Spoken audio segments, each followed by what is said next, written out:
As querelas da investidura.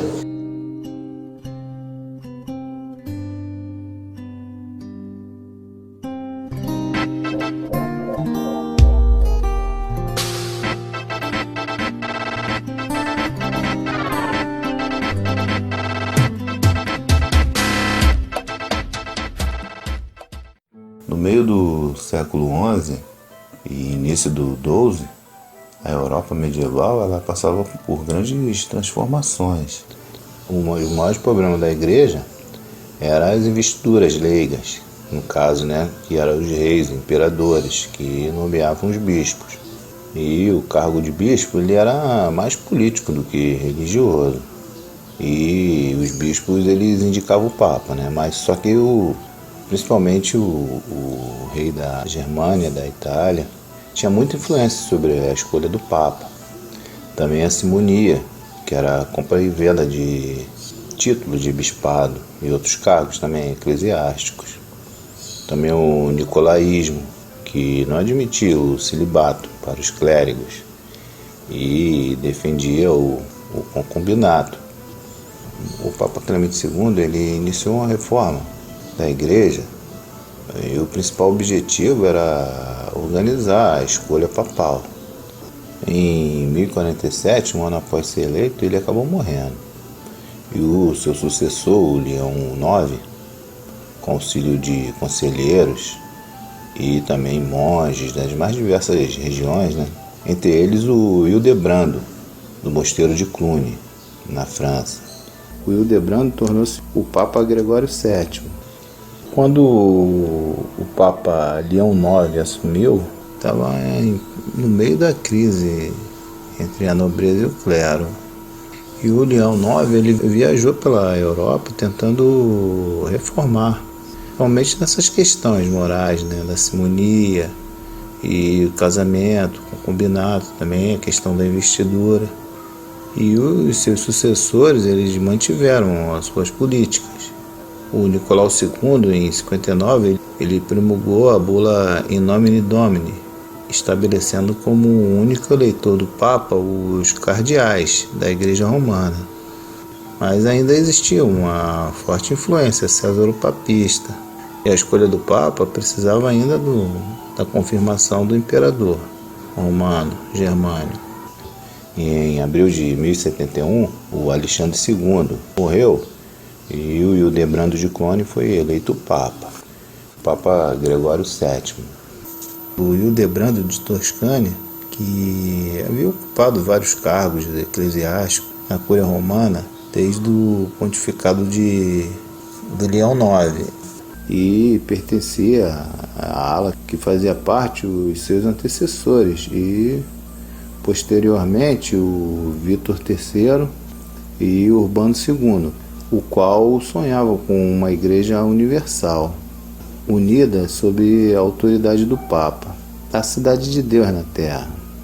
Gregório e os que os sucederam eram oriundos da vida monástica e achavam que a vida monástica era o padrão que todo clérigo deveria seguir.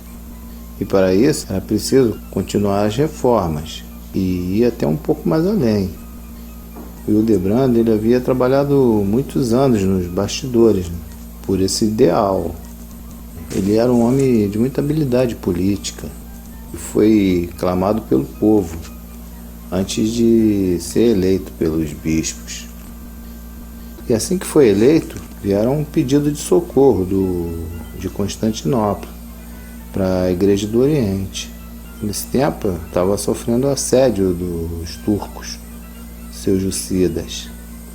O Gregório viu uma oportunidade de estreitar os vínculos com os cristãos orientais, e estender a autoridade romana para o Oriente, a Igreja Oriental e as regiões que estavam sob o domínio dos muçulmanos.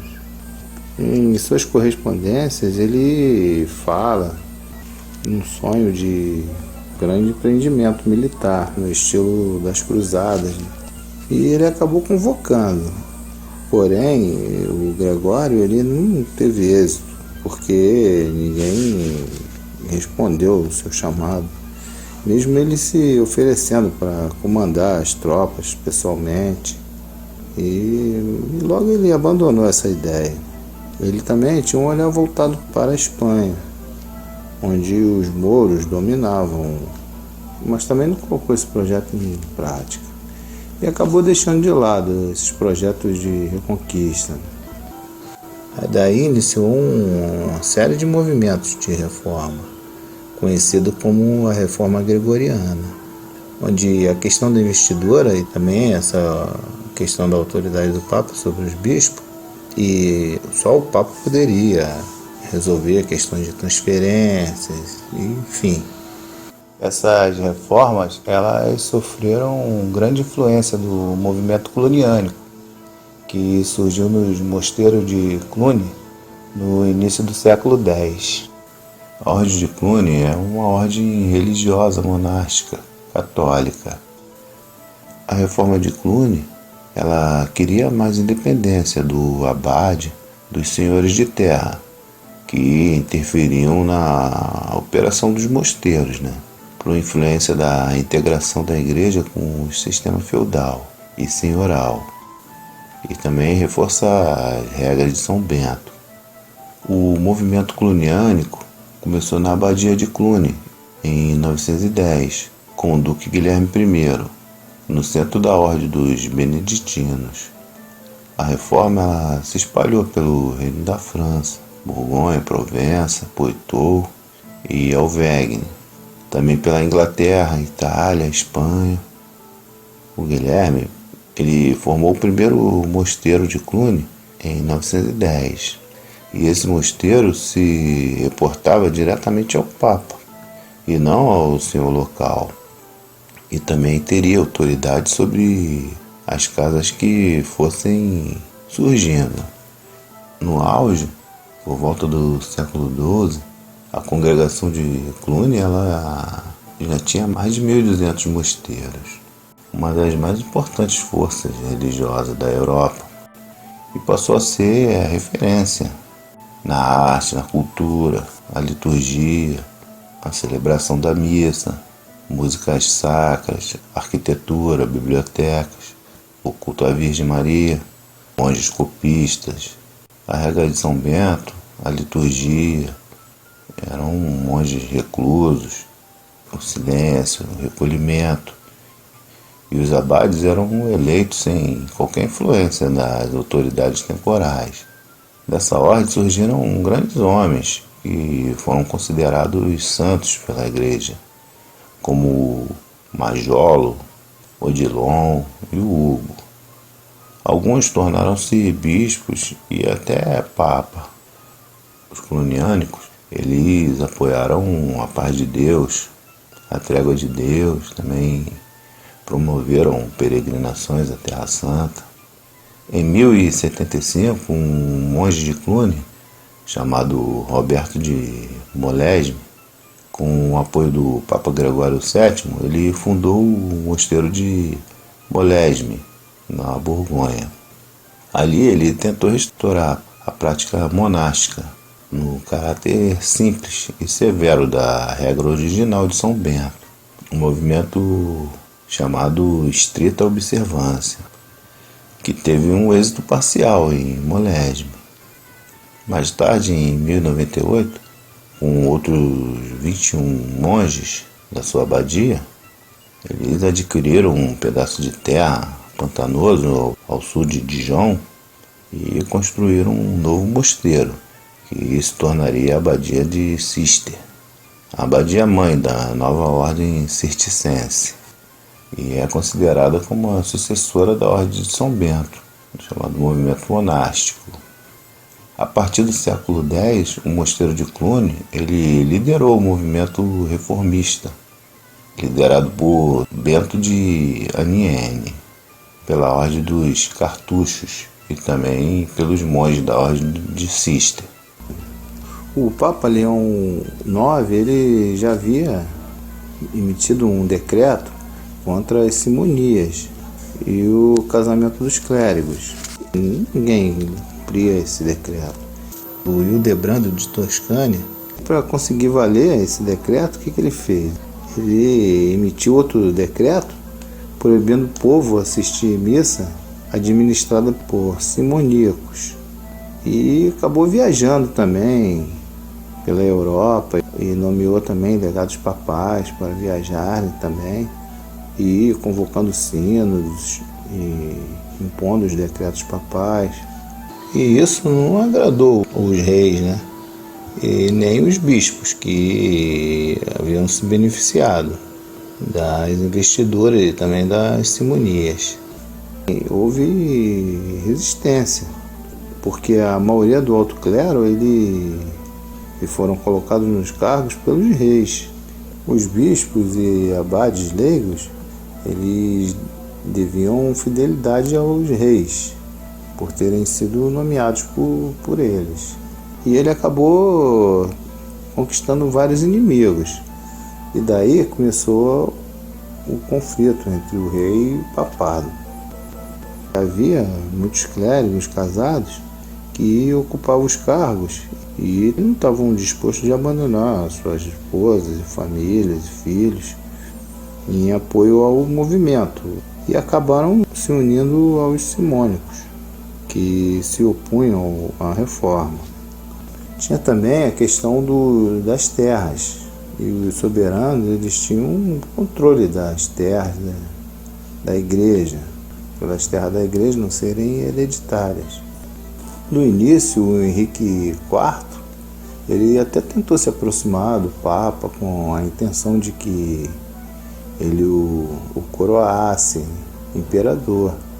E percebendo a resistência e a oposição dos clérigos simônicos e também do êxito que eles começaram a ter nessa resistência contra o Papa, afinal, apenas na Inglaterra e na Normandia que o Gregório gozava de certa autoridade, devido ao apoio que ele tinha dado ao Guilherme da Normandia, o Guilherme Conquistador, quando ele ainda era conselheiro do Alexandre II.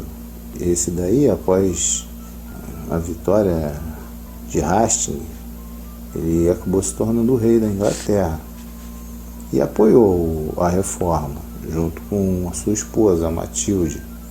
Mas o Guilherme, mais tarde, ele insistiu no direito de nomear também os bispos em seus territórios.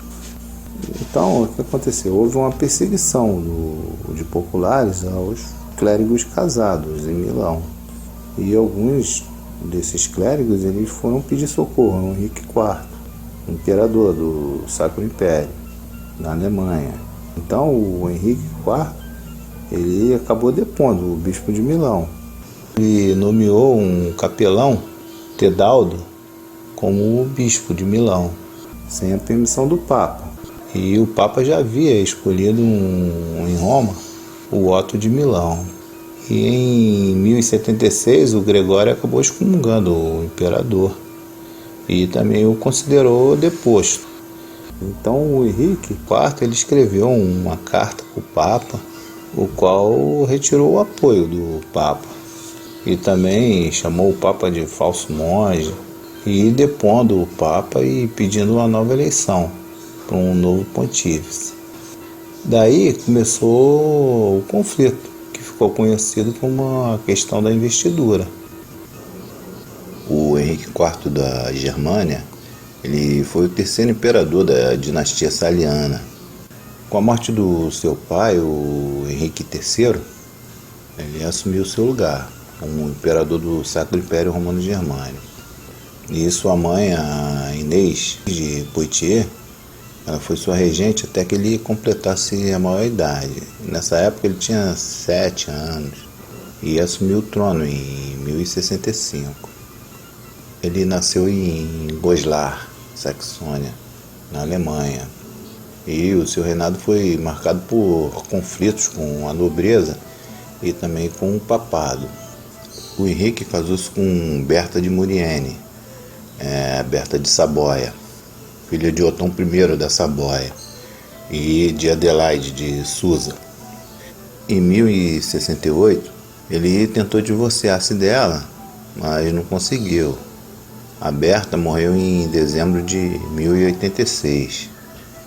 E com Berta eles tiveram Adelaide, que morreu na infância, o Henrique, que também morreu na infância, Inês, Conrado II, que acabou sucedendo seu pai no condado e também foi rei dos romanos, Henrique V, que tornou-se o sucessor do seu pai como rei da Germânia e mais tarde também como imperador do Sacro Império. Em agosto de 89, o Henrique IV casou-se com Euprácia de Kiev, filha do príncipe de Kiev, o Vsevolod. Em 1075, os príncipes alemães e os aristocratas eles já haviam se rebelado contra o Henrique IV na Batalha de Langensalza e alegaram também autonomia diante do Império e instalaram senhorios locais sobre os camponeses e os bens e acabaram apoiando a deposição do rei. O Henrique, então, sem apoio, ele acabou viajando para Canossa, no norte da Itália, para encontrar o Papa e pedir perdão. Ele viajou com uma túnica de lã e também ficou descalço na neve, né, em pleno inverno. E esse fato é conhecido como penitência de Canossa. E após um pedido pessoal perante o pontífice, ele acabou tendo perdão do Papa.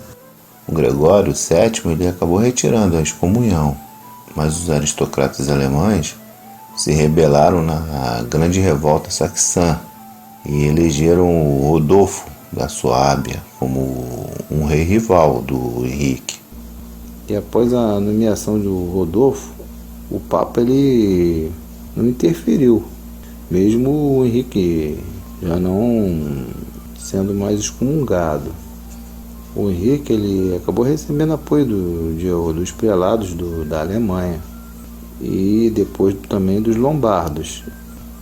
O Henrique então ele reuniu por conta própria um sínodo em Worms e aproveitou um cardeal chamado Hugo Branco, que antes apoiava os reformadores, o Gregório, e declarou que ele praticava magia negra, era tirano, adúltero, cruel, fez várias acusações.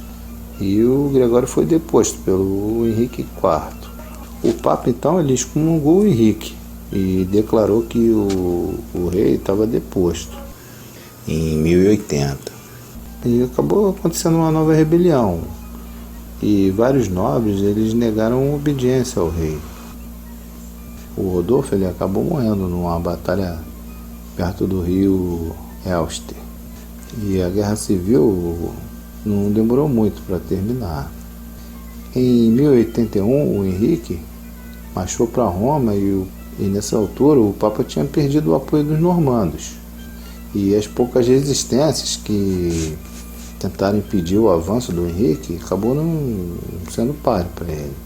Então o Henrique ele mandou sequestrar o Papa e o fez prisioneiro.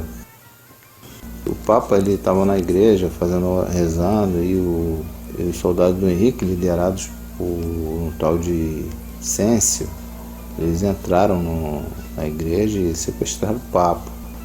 Em represália, ele reuniu uns bispos alemães e também italianos e nomeou Clemente III como Papa, que por sua vez ele o sagrou imperador do Sacro Império Romano-Germânico em 1084. O povo se revoltou e invadiram a torre onde o Papa estava preso.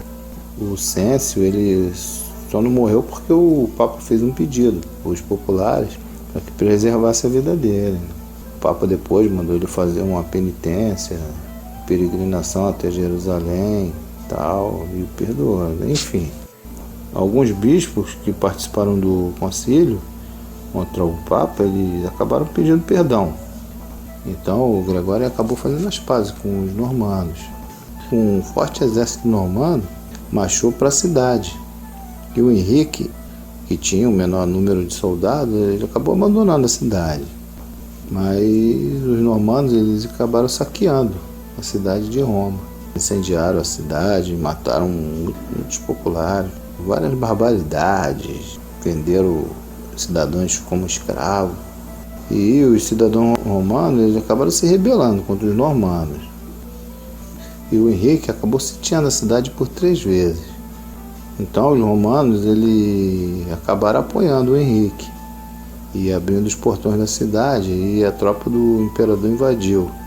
O Papa Gregório ele se refugiou num castelo de Santo Ângelo, e o Gregório acabou fugindo para Monte Cassino e mais tarde para a fortaleza normanda de Salerno.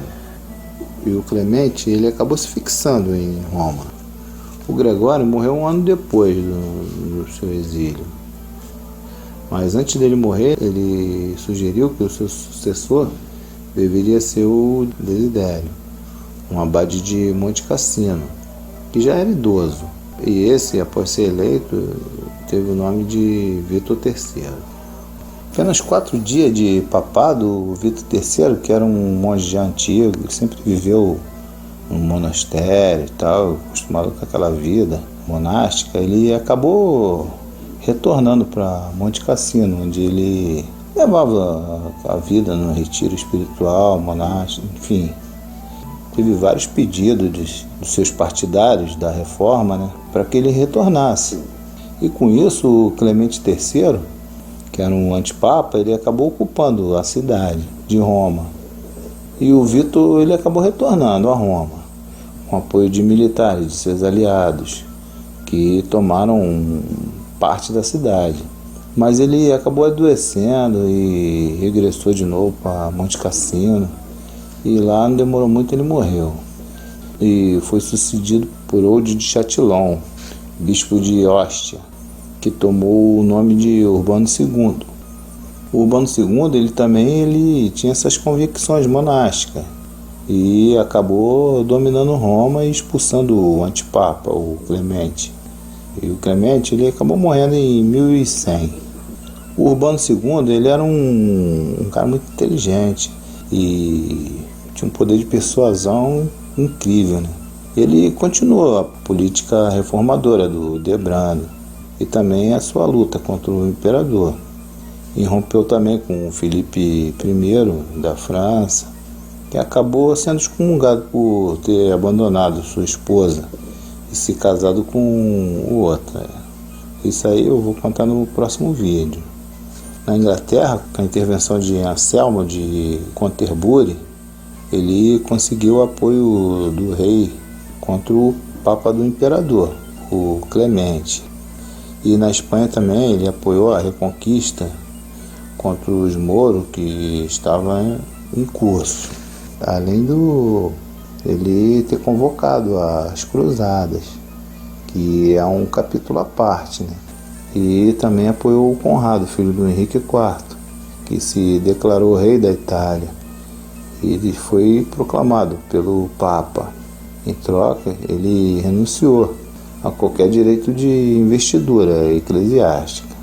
E mais tarde, num concílio reunido em Piacenza, a Adelaide, esposa do imperador, o Henrique IV, o acusou de crime grave contra ela. O Henrique IV ele foi excomungado mais uma vez. O Henrique ele acabou elegendo outros 3 papas em sequência. E o cisma continuou. Quando o Urbano II morreu, o Henrique IV ele estava começando a se recuperar da traição do filho dele, do Conrado, que na verdade era o filho que ele mais gostava, era o predileto.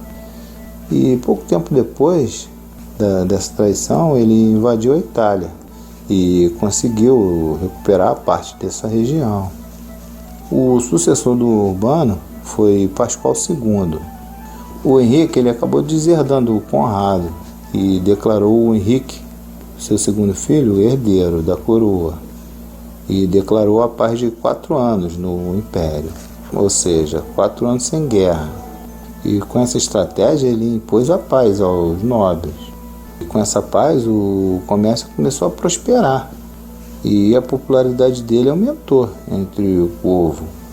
Mas entre os nobres que se beneficiava em épocas de guerra, ele teve uma rejeição. E esses nobres eles começaram a se rebelar contra ele. E em 1104, o Henrique, seu segundo filho, ele se rebelou contra o pai, apoiando os nobres.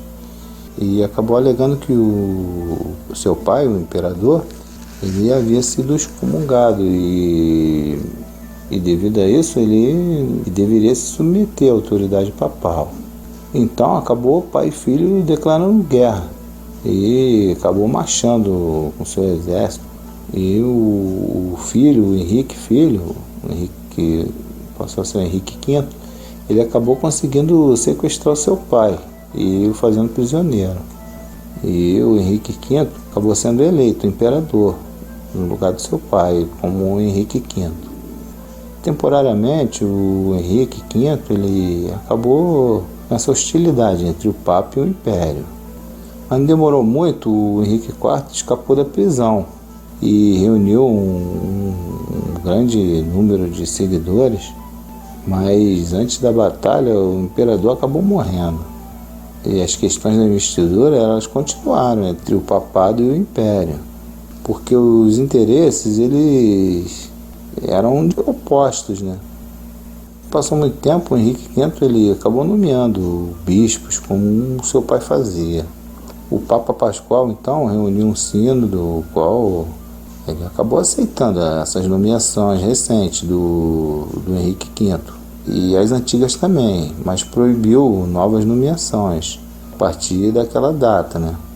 Com pena de excomunhão. Mas depois de que passaram 3 anos, o Henrique ele invadiu a Itália e o Papa ele acabou chegando num acordo com o imperador. O Papa ele estava fragilizado e não tinha apoio militar de ninguém. O Henrique então ele propôs ao Papa e seus prelados que renunciasse os privilégios feudais que ele tinha, né? E em troca ele abandonaria essas questões das investiduras e essa ficaria exclusivamente nas mãos da Igreja Romana. O Pascoal ele acabou cedendo e exigindo que o patrimônio de São Pedro ficasse nas mãos da Igreja Romana. Porém, esse acordo aí ele não foi bem visto nem pelo lado da Igreja, porque teve uma insatisfação dos prelados, e pelos nobres também da Alemanha, que receavam que o poder do imperador aumentasse. E com isso ele acabasse se apossando de suas terras e tal. Enfim, então o povo de Roma ele acabou também se rebelando por entender que o Papa estava sendo pressionado por o Henrique V. O Henrique acabou abandonando a cidade e levando o Pascoal e vários cardeais e bispos como prisioneiro. E depois de um tempo ele acabou levando o Papa de volta para Roma e acabou coroando o imperador. Ele foi coroado na igreja de São Pedro, porém com as portas fechadas, porque estava com medo do povo romano se rebelar. Mas quando ele voltou à Alemanha, ele enfrentou novas dificuldades, porque o alto clero ele havia se rebelado e acabaram excomungando o imperador, mesmo com o Papa não se metendo. Então o Papa ele convocou um sínodo. E o Henrique, sabendo que não tinha força mais na igreja e tal, dessa revolta e tal dos bispos, ele apelou novamente para a força e marchou para Roma, para invadir Roma. E o Pascoal acabou fugindo para o castelo de Santo Ângelo, onde ele acabou morrendo. O Galácio II ele o substituiu e foi eleito pelos bispos, né, sucedeu. Esse daí ele teve um pontificado também breve, porque um magnata romano ligado ao imperador acabou sequestrando ele, também o torturou e depois libertou. E o Galásio, então, ele fugiu para Gaeta. E o mesmo magnata lá, o mesmo nobre, ele tentou sequestrar ele mais uma vez, quando ele retornava. E o Papa fugiu e se escondeu num campo. Foi encontrado doente, seminu por um grupo de mulheres, né? Ele acabou se refugiando na abadia de Cluny, na França, onde pouco tempo também morreu. A partir dali, os papas eles passaram a se aproximar da França e ter o Império Germânico como inimigo mortal da Igreja. Então, foi eleito Calixto II, no lugar do Galásio II. O Calixto ele era de origem francesa e era descendente dos antigos monarcas de Borgonha e parente do imperador. O Henrique ele havia nomeado o Gregório VIII nessa altura, e também outros bispos e vários bispos prelados apoiaram o Calixto, né? O Henrique, então, após algumas contendas e também muitas negociações, eles acabaram chegando num acordo de Worms. Nesse acordo ficou determinado que os prelados eles seriam nomeados através de uma eleição livre, de acordo com os costumes antigos, porém na presença do imperador. A investidura com a entrega do anel e o cajado pastoral ela ficaria entregue às autoridades eclesiásticas, mas seria o poder civil que concederia aos bispos e abades com o cetro todos os seus direitos, privilégios e possessões feudais. O imperador ele se comprometeu também a devolver à igreja todas as propriedades eclesiásticas que estavam em seu poder e fazer todo o possível para que todos os diversos senhores feudais também o fizessem. Assim terminou esse longo período de lutas entre o pontificado e o império. Mais tarde, essa reforma ela acabou prevalecendo, né? E a prática do celibato ela acabou sendo universal em toda a igreja do Ocidente.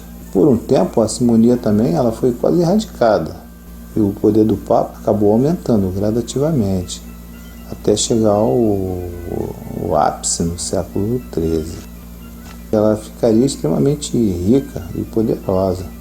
Acabou se desviando do foco, né, e se tornou-se uma potência feudal.